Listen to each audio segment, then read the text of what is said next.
Friends, Nivedita माऊ चॅनलमध्ये तुमच्या सर्वांचं स्वागत. सो नागपंचमीच्या तुम्हाला सर्वांना हार्दिक शुभेच्छा.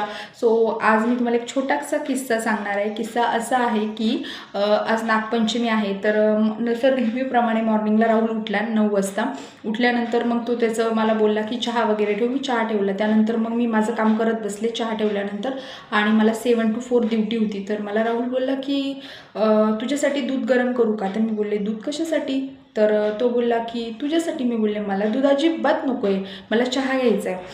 तर मला तो बोलला की अरे आज नागपंचमी आहे. तर मी बोलले हां नागपंचमी आहे, मला माहीत आहे. तर अरे मग आज विषारी नागिनला दूध नको का पाजायला?